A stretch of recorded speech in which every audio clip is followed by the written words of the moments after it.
at 6. The girlfriend of Route 91 Music Festival shooter Stephen Paddock is once again the focus of law enforcement interest. Thanks for joining us. I'm Dave Courvoisier. And I'm Christiane Klein. 1 month ago this evening, havoc erupted on the Las Vegas Strip. Paddock opened fire on the music festival, killing 58 people and injuring more than 500 others.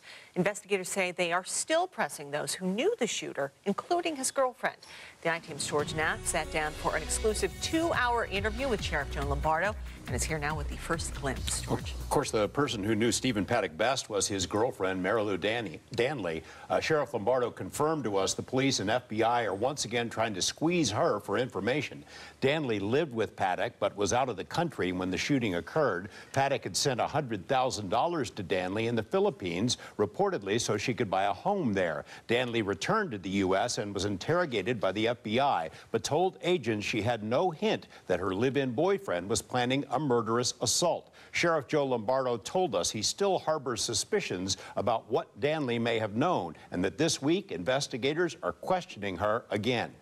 You know, we're still in the process of talking to his girlfriend, Mary Lou.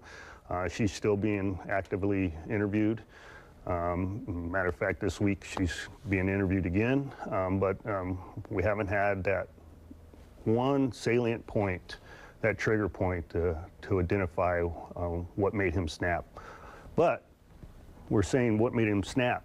Obviously, he took a long time to think this out and process the things. The sheriff added that members of Stephen Paddock's family are also still under scrutiny by law enforcement. The sheriff spent 2 hours with us to address many of the lingering questions about the tragic events of October 1st, including the search for other shooters, Paddock's mental state, and the personal consequences for himself, his officers, and our community. We'll be back in a few minutes, and we'll use much of this hour to air the bulk of that exclusive interview. Okay, we'll see you then. Thanks, George.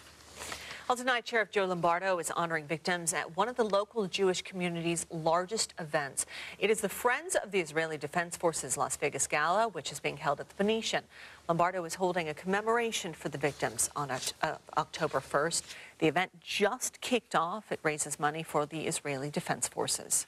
Vendors who worked at the concert returned to the site today to get their items back. Much of Las Vegas Village was locked down after the massacre, so that meant equipment for food and beverage vendors, in addition to tents and other structures set up for the Route 91 festival, had to stay in place.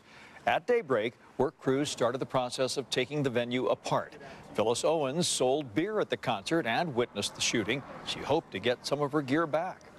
At least a lot of the trash and, you know, things was picked up, you know, the blood and all of that. That I probably wouldn't be able to handle.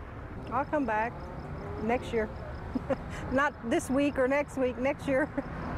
It will take several days to remove equipment from the site. The MGM says it has not decided what to do with that land moving forward. Oh, when the shots rang out 1 month ago, a team of paramedics was already at the concert venue. Henderson-based Community Ambulance had been providing routine first aid throughout the Route 91 Harvest Festival. Our Patrick Walker is here to explain how their quick decisions likely saved dozens more lives. Patrick? Well, Christiane, rescuers train and train and train so that there's no hesitation to react to just about any scenario they might come across. But when the shooting started, it did not take paramedics who were already at the venue very long to realize there would be nothing routine about their response. Even on Sunday, we were seeing our regular flow of what we would expect on any other Sunday at the Route 91 concert. Glenn Simpson was one of 16 community ambulance employees wrapping up their duty after 3 days of providing first aid at the Route 91 Harvest Festival. In an instant, everything changed. I was on Las Vegas Boulevard when the shooting began, along with 5 Metro officers. Now under fire, these first responders turned into combat medics, the sheer magnitude of the situation warranting extraordinary action. We don't train to get shot at. We don't train to go out there and provide care in hostile environments such as this one. Our team came and showed what they were able to do. 22,000 concert goers, more than 500 wounded, and tragically, some of the 58 who lost their lives were already dead inside the venue. It didn't matter how, the goal was to get everyone who needed help to the hospital. At one point I had crews arriving. They were taking their gurneys out of the trucks, leaving the gurneys curbside just so we could make room for more patients. The first ambulances out had as many as 8 patients on board. While waiting for ambulances from across the valley to arrive, paramedics helped load people into strangers' vehicles. Simpson is struck by how everyone pitched in to help during the tragedy and touched by the response since. There's no timeline on as to when we'll all be okay, so to speak, but we know together and with the continued support of the community that, you know, it's Vegas strong, and that's what we're going to be at the end of the day. Well, as we noted from our vantage point that night, we saw ambulances coming and going for hours after the shooting. Simpson tells me they were still finding victims, taking them to the hospital until almost 4 a.m., nearly 6 hours after the shooting. Christiane. Thank you, Patrick. Well, Clark County Fire Chief Craig Castle was one of more than 100 members of his staff to respond to the shooting. What he arrived to, the worst case scenario. In first responder speak, it was a mass casualty incident, something that they trained for, but this one would prove to be on a scale that shocked everyone. Patrick Walker sat down with Castle to talk about that night and how his firefighters are doing in the month since the shooting. You get in your truck, you head down to the scene. What did you arrive to? I rolled over to the north side to kind of see what was going on and kind of wrap my head around what I was hearing on the radio traffic and try to put a picture to it. And it was very surreal. It's a term I keep using. It was just very surreal to see what was going on down there. And we're going to take a look back at the shooting through the chief's eyes tomorrow night in an interview you will only see here on 8 News Now.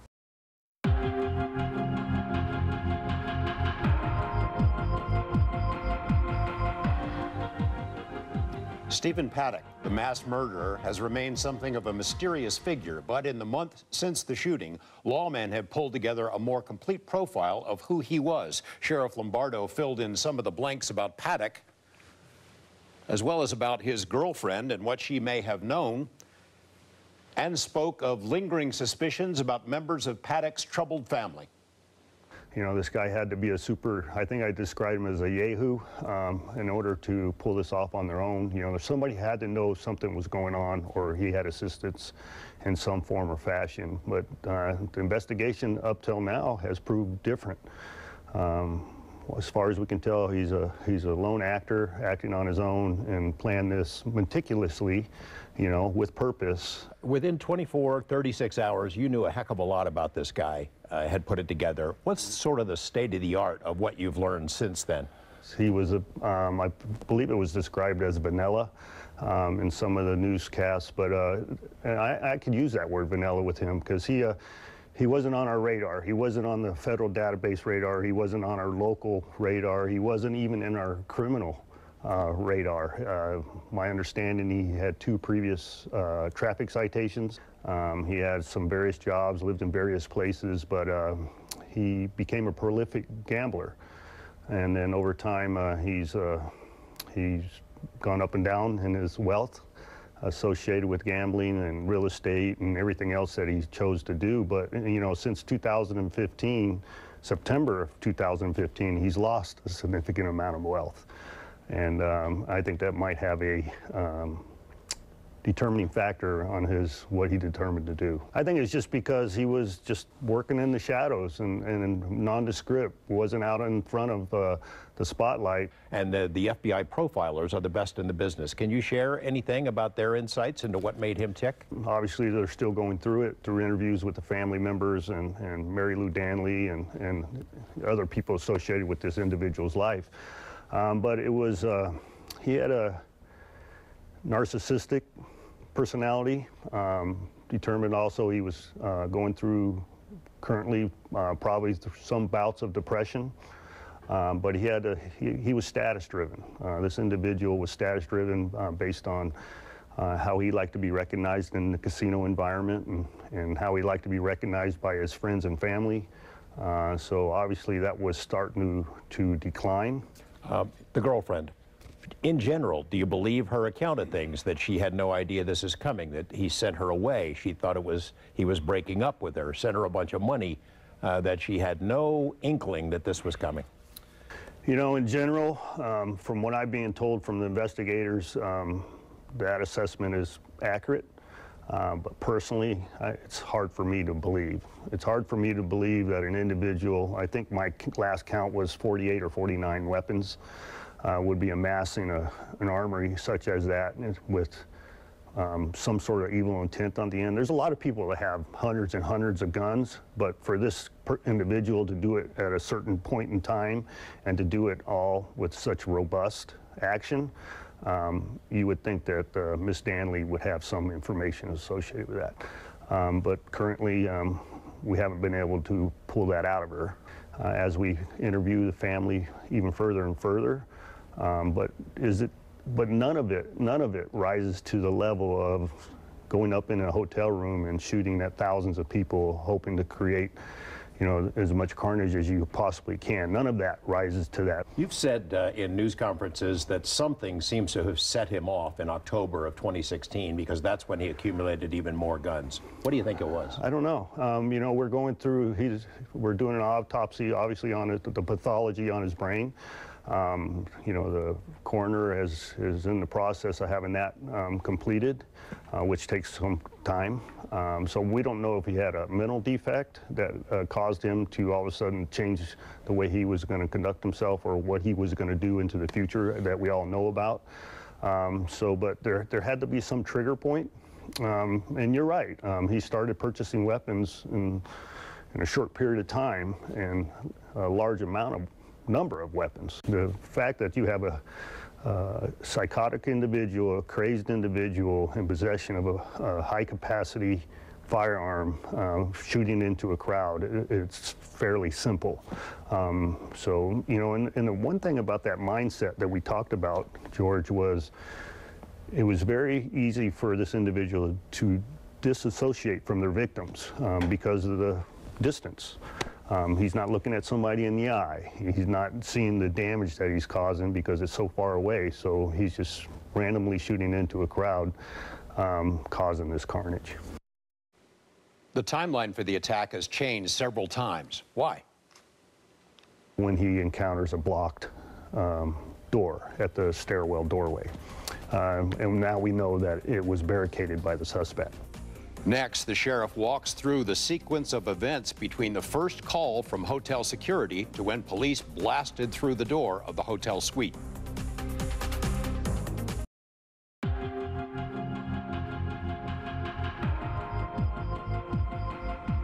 More than 1,000 shots, perhaps as many as 1,400, were fired by suspect Stephen Paddock in a matter of minutes. Only one shot was fired by Metro, an accidental discharge after the shooter killed himself. This large and dynamic crime scene generated many conflicting, confusing accounts, so it took a while to sort out the exact sequence of events of that terrible night. I think there were 12 different bursts that have been identified on the various videos where he does a burst and then there's a break, 20 seconds, sometimes almost 2 minutes. Do you know what's going on in between? I think he's assessing the crowd, seeing what direction they're going. I think he's had mechanical problems with the weaponry he had in the room with them, changing of weapons because capacity of the magazine was depleted.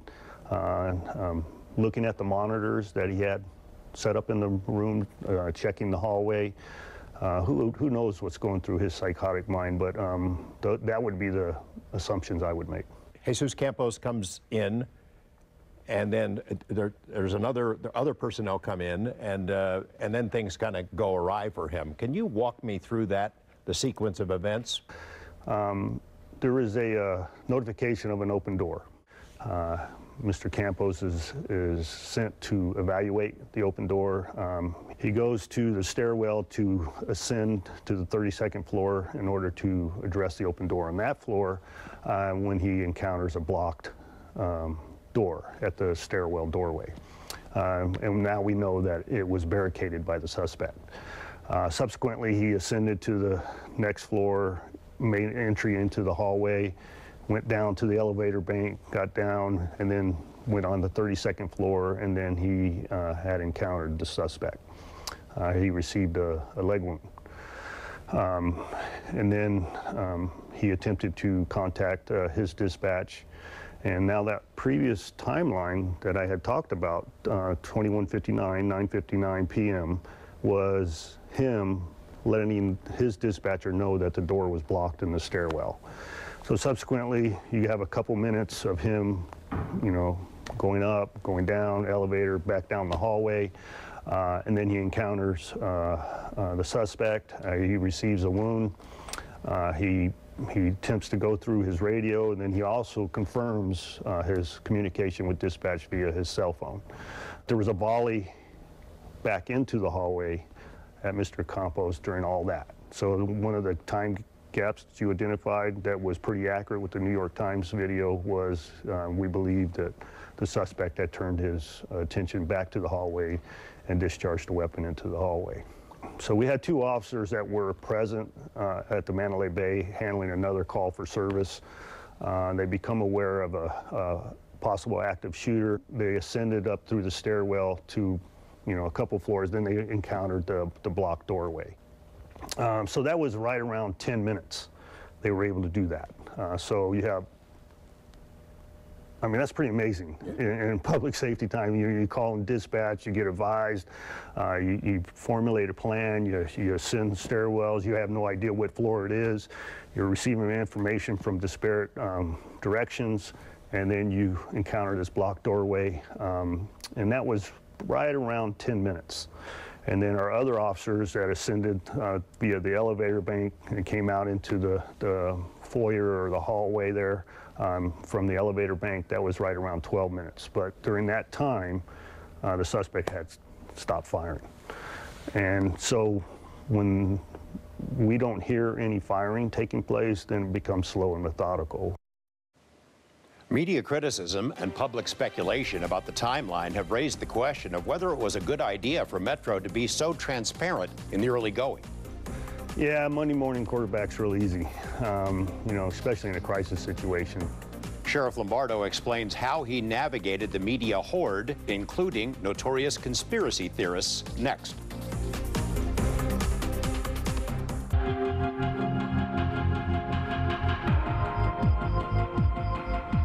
During his twice-a-day news conferences after the shooting, Sheriff Joe Lombardo displayed an array of emotions. They were broadcast around the world in front of a media throng.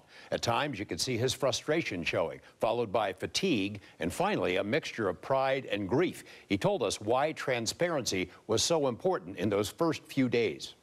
You decided early on, right after this, that you were going to be as transparent as possible. You had multiple news conferences every day. Why did you make the decision to go that direction, and do you regret it? Well, no, I don't regret it. Hindsight's 20/20, but there's a couple things I would have done different. You said it right up front. Was there multiple shooters? Is there somebody helping? And I think it's important to get that information out to help people understand their environment. You said up front, and no one heard it, apparently, or a lot of people didn't hear it. Look, the sequence of events will change. It did. That generated all kinds of conspiracy theories, but, you said it in the beginning. Yeah, Monday morning quarterback's real easy, especially in a crisis situation. Everything's dynamic. 22,000 people attending a concert, hundreds of security guards, hundreds of police officers, hundreds of regular pedestrians. Everything's all engaged in this whole formula. For it to be absolutely accurate in the early throes of the event is unacceptable. You can't expect accuracy of that, and that's why I admonish people up front. Hey, timelines are going to change, stories are going to change. Until we get to the bottom of it, take it for what it's worth, with the intent of calming people's fears, and that was the whole intent. And you saw the timelines changed a little bit, but not the timelines per se, but the events associated with the timelines and what exactly happened with Mr. Campos and my police officers and the suspect timeline and shooting. Give a minute here or there, it didn't make a difference. What makes a difference is I believe the suspect believed the wolf was at the door and took his own life. During those first few confusing moments, you get reports of shooters at other hotels. You send officers all over the place, right? Yeah, that's practice for us. That's protocol for us.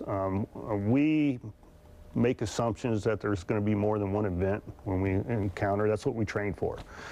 And that was the result of our trip to Mumbai, as a result of what the terrorists did there. They had multiple locations intending to mess with or confuse the first responders and create as much havoc as they could. So with that in mind, that's how we train. So we got multiple calls. People were running away from the event. They were covered in blood. So people at the different locations was making assumptions. Maybe they were in a firefight there, and that's how they had the injuries. So there's a whole plethora of reasons why. But we had to respond to each one of those calls, ensure that there wasn't another shooter and there was another event taking place. We were able to quickly dispel those very fast. You see several videos online of people saying we had gunshots and glass broken at the Bellagio and people at Planet Hollywood, and there are no other gunshots that are not accounted for by Paddock. Right? No other gunshots. The only other gunshots in particular are ours. What it wasn't out in the public space, and I'm comfortable with talking about it, is we had an accidental discharge in the suspect's room. Let's talk about dealing with the media. At one point, I don't know that you've ever had to deal with a horde like that was shown up there and some of the kinds of questions that were being asked, but we got one exchange that I want to play now. I appreciate what you're saying, Ken. Receipts that have been obtained from the valet security system. Ma'am, that's not how we conduct this service, okay? If I'm presented with a question... Timeline changed? Because the FBI has reported... that's not how I conduct press conferences, ma'am. Has the official timeline changed? Because please stop asking your question. There's a decorum that we have here, and I will finish Mr. Ritter's question. Thank you. Mr. Ritter's question was the same question that she was asking. Right, but she wanted to be the one that presented it. This is my understanding. She wanted to be the one to present it so it looked like she broke the news. But Mr. Ritter had the exact same question. And so, and that's one of the people out there that's trying to beat me up on out there in the media world. But it's important, it's ironic, or it's funny that as soon as Mr. Ritter completed his question, I turned to her to listen to her question, and she wasn't there. So this breaking news that we had hidden and then she was able to find out is absolutely false. One target of conspiracy theorists has been security officer Jesus Campos. He's doing his job. He did everything that he was supposed to do, and he's getting hounded for it. The sheriff addresses some of the more elaborate alternative narratives, including the alleged link to ISIS, the possibility of a second gunman, and more. Stay with us.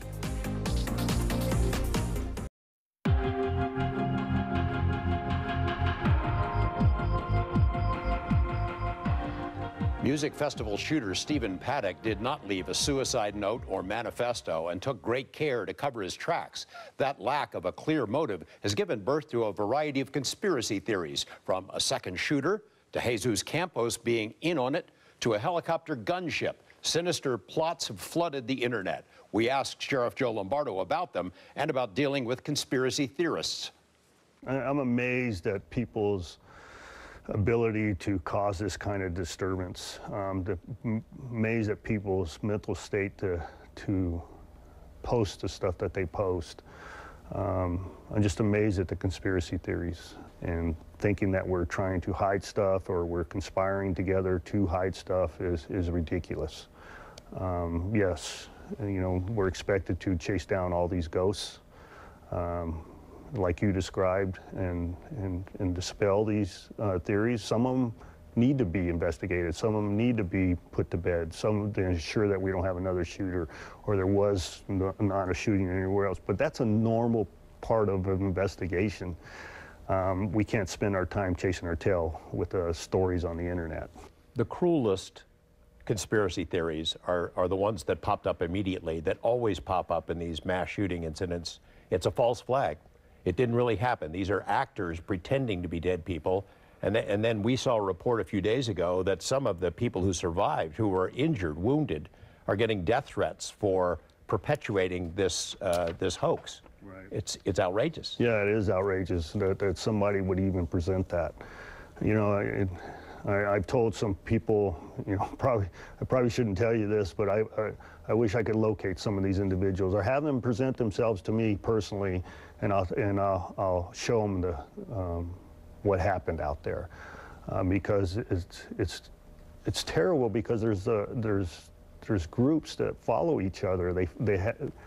You know, you present this, and then you have people that believe it, and then they all gang up, and then it's all a conspiracy. It's troublesome. ISIS puts out a statement right after it happens. Oh yeah, he's one of our guys. There is no ISIS connection, is there? We have not found one. Have not found one. We haven't found any radicalization of the suspect. No affiliation with any terrorist organization. Some of the conspiracy theories deal with you. And you're in league with the MGM. We got a clip from one of the news conferences where you testily responded to that. There is no conspiracy between the FBI, between LVMPD, and the MGM. Nobody is attempting to hide anything. I think by that point you were getting a little bit fed up with those news conferences. Yeah, it's and I stand by exactly what I said there. That isn't something that was said without knowledge. There is no conspiracy out there for us to conceal anything, to hide anything. You know, people are frustrated, George. People are frustrated. Hey, what is the reason why? And just like I am, I'm frustrated too. What is the reason why? Why would this individual take it upon himself to cause the worst mass shooting in our lifetime? Without reason or cause or understanding, and we haven't gotten that answer yet. Jesus Campos has been through a lot, not only being shot, but he's been inundated by media folks showing up at his house, banging on the door, and he decided to withdraw. Can you address that? I think if I was Jesus Campos, I would have done the exact same thing. He's doing his job. He did everything that he was supposed to do, and he's getting hounded for it. How does a community respond to a tragedy like this? That's what's amazed me in this whole thing, George, is Vegas is stepped to the plate. The sheriff reacts to our community's response to the attack and tells us how he found out about it. See the personal side. Joe Lombardo, next.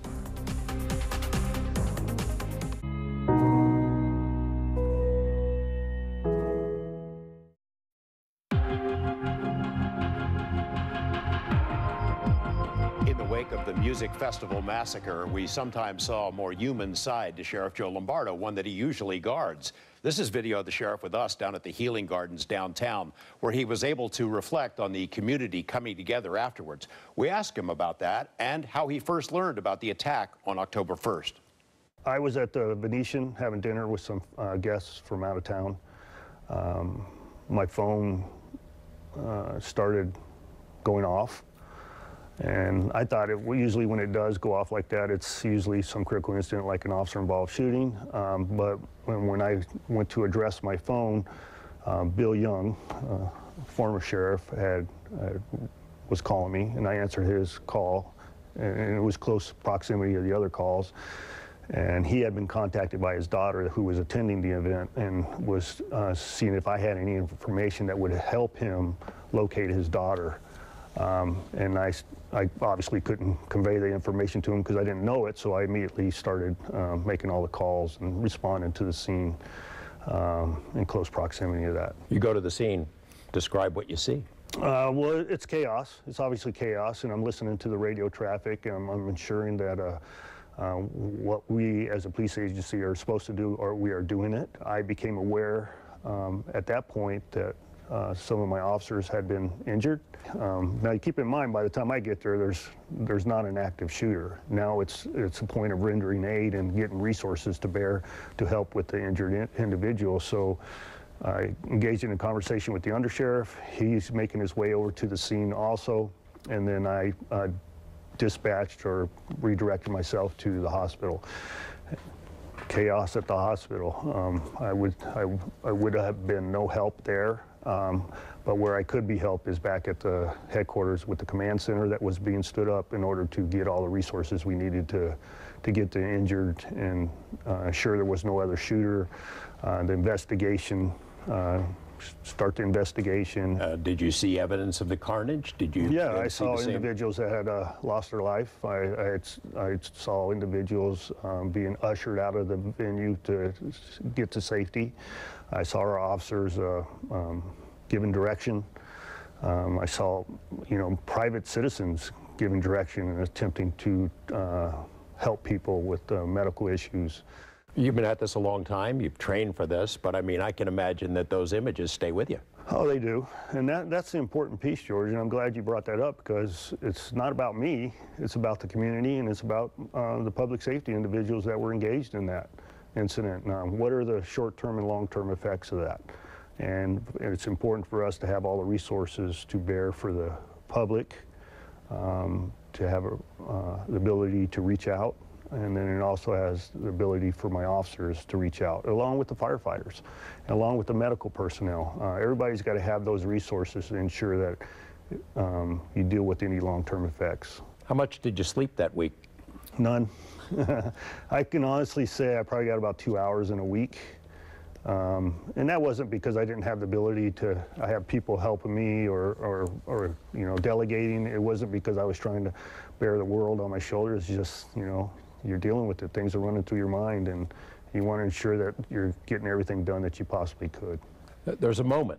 There's a very human moment that happened at a news conference, and I'm not sure how you're going to react to seeing it again now, but we're going to play it. And do you have to? Samuel Whitwer. Excuse me for my emotion.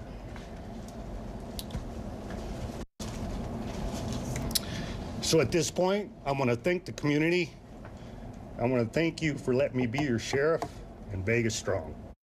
This thing leaves a scar. It leaves a scar on the city and the community and your officers and on you. Yeah, you know, right at the end of that thing, you know, it's Vegas strong.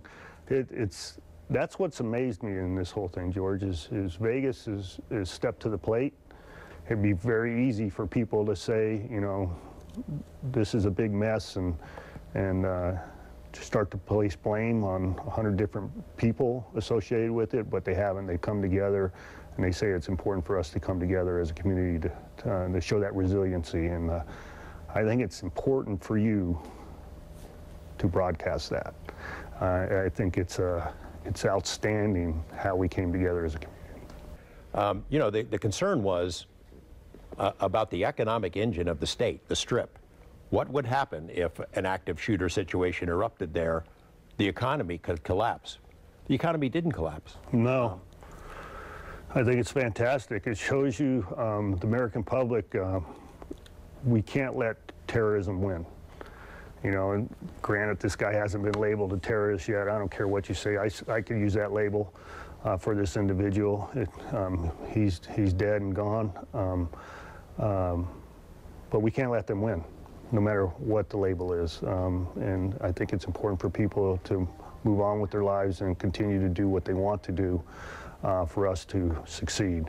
Once we start giving in, and that's where they feel they're accomplishing what they want to accomplish.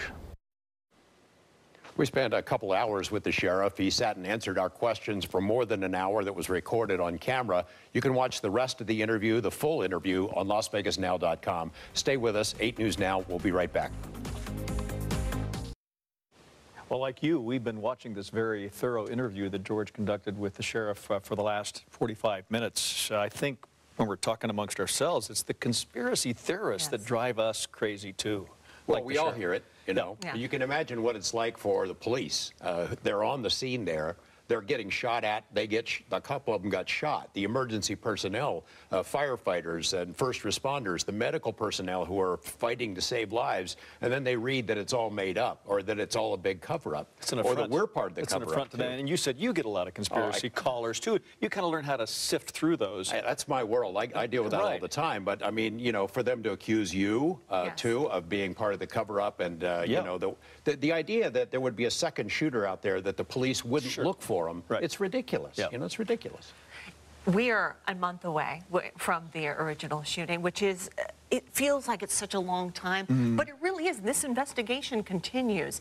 Is there something that Sheriff Joe Lombardo, you think that they're honing in on right this moment? Well, I mean, the motive, that's the big thing. And there may never be a smoking gun, a definitive answer. They're getting pretty close to figuring out what made this guy tick. You know, it may not ever be a manifesto or a note that explains it all, but they're getting pretty close to it. And we'll have more tonight at 11. We hope you'll watch that. Thanks for being with us.